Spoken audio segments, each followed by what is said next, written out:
Au cœur des villes, en périphérie, dans de grandes agglomérations ou implantées dans des zones moins peuplées, la franchise est à tous les coins de rue. C'est pour promouvoir ce modèle de développement comme véritable solution pour créer son entreprise tout en limitant les risques que la Fédération française de la franchise a organisé la toute première édition de la Semaine des entrepreneurs franchisés. Cet événement national qui s'est déroulé du 18 au 24 octobre dernier a permis à des porteurs de projets de recueillir informations et expériences auprès de plusieurs centaines de points de vente qui arboraient les couleurs de la manifestation.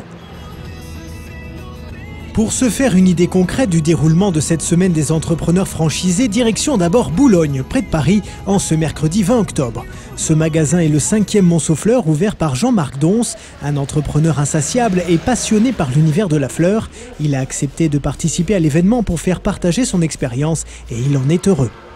C'est une bonne chose, effectivement, qu'on puisse parler de la franchise, parce que c'est quand même un domaine aujourd'hui où les gens ne connaissent pas véritablement ce qu'est la franchise. C'est assez flou pour eux, franchiseurs, franchisés, des enseignes, pas d'enseignes. Donc c'est effectivement le seul moyen de pouvoir communiquer en fin de compte. Au cœur de son magasin, une signalétique que la Fédération française de la franchise lui a fait parvenir. Affiches, prospectus, badges, des outils pour se faire voir et surtout l'opportunité de répondre aux questions de tout un chacun. J'ai eu pas mal de contacts depuis le début de la semaine. Les questions tournent essentiellement sur j'ose ou j'ose pas franchir le pas. Voilà.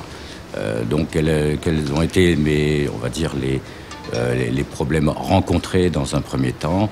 Parce qu'on s'aperçoit en fin de compte qu'il y a beaucoup de gens qui voudraient devenir leur propre patron, mais qui n'ont pas forcément à la fois, je dirais, le souhait d'abandonner une situation, un certain confort qu'ils ont aujourd'hui pour un peu l'aventure, quoi. 2 jours plus tard, retour à Paris intramuros à la rencontre d'une franchisée L'Onglerie, un réseau spécialisé dans la beauté des mains et des pieds. Nous sommes boulevard Raspail dans le 6e arrondissement. Il est aux environs de 10 h et le point de vente vient d'ouvrir ses portes. Bien en évidence à l'entrée, on retrouve l'affiche de la Semaine des entrepreneurs franchisés. Au cœur du magasin, les dépliants sont en place et les badges fièrement arborés par l'employé déjà au travail. Roséanne Levé est la maîtresse des lieux et elle souligne d'emblée les atouts d'être adhérente d'un réseau.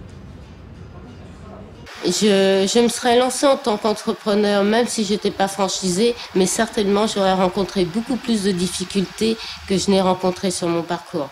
Quand on démarre et qu'on est relativement jeune, rentrer dans une franchise aide.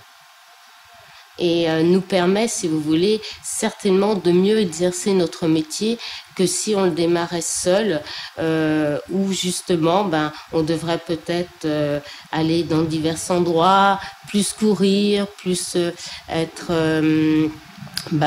tout de suite à l'écoute des nouveautés, etc. Que nous, dans l'Onglerie, dans notre franchise, cette partie est déjà gérée et on n'a plus qu'à l'exploiter. Et pour que d'autres puissent également exploiter la réussite d'une enseigne, la Semaine des entrepreneurs franchisés est un levier de communication important qui permet au commerce en réseau de s'affirmer. Je dirais que moi, quand j'ai démarré, ça a plusieurs années, ça va faire bientôt 20 ans, la franchise n'était pas connue comme elle l'est aujourd'hui. Et je dirais, plus ça va, plus elle est connue. Et dans des villes comme Paris, ça aide énormément. Ça nous permet d'avoir une image de marque. Quand les gens viennent vers nous, les clientes viennent vers nous, elles savent où elles viennent, elles savent si elles viennent vers nous que c'est une bonne enseigne, que c'est une image qui est reconnue et dans quel cas elles n'auront aucun problème. Suite et fin de ce petit tour d'horizon de l'événement avec un autre secteur d'activité, direction la rue Le Courbe dans le 15e arrondissement de Paris, voie extrêmement commerçante au sein de laquelle un Jeff de Bruges a trouvé sa place. Marie-Laure Chaput vient à peine de terminer avec une cliente et elle participe elle aussi à cette manifestation d'information des porteurs de projets. Comme pour les 2 entrepreneurs précédents, la signalétique est en place, même si elle avoue ne pas avoir eu de contact particulier pendant la semaine. Pour autant, elle apprécie l'initiative. J'ai trouvé que c'était une très belle initiative, qu'il faut qu'on montre que le monde des entreprises est important, surtout sous franchise parce que c'est une sécurité. Et je pense que c'est très motivant d'être franchisé parce que voilà, on a une aide aussi du franchiseur. c'est une relation très proche, ça évite d'angoisser. Pour faire un plan, un business plan, c'est quand même très important. Il y a une ouverture du franchiseur, il y a une discussion, eux, ils savent à peu près comment ça fonctionne un magasin. Nous, novices entrepreneurs, voilà, on ne sait pas toujours tout, donc ils nous apprennent, ils nous aident à fonctionner, en fin de compte, à faire fonctionner son entreprise.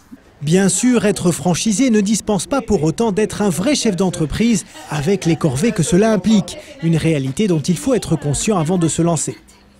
Être franchisé, c'est déjà être entrepreneur indépendant, lié à une franchise. Donc voilà, c'est tenir une entreprise, gérer des salariés, gérer tout ce qui est lié au stock. C'est une gestion d'entreprise, tout simplement.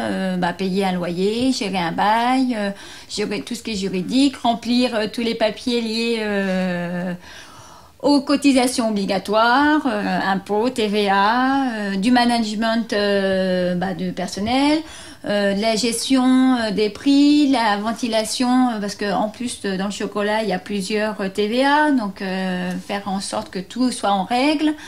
Voilà, initiative, on est tout seul, on ne compte pas sur le voisin pour régler les problèmes.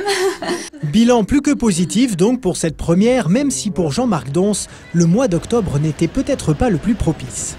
Il aurait fallu coller cette opération-là, en fin de compte, tout près de la semaine avant ou la quinzaine avant le salon, par exemple, de la franchise, le salon des entrepreneurs.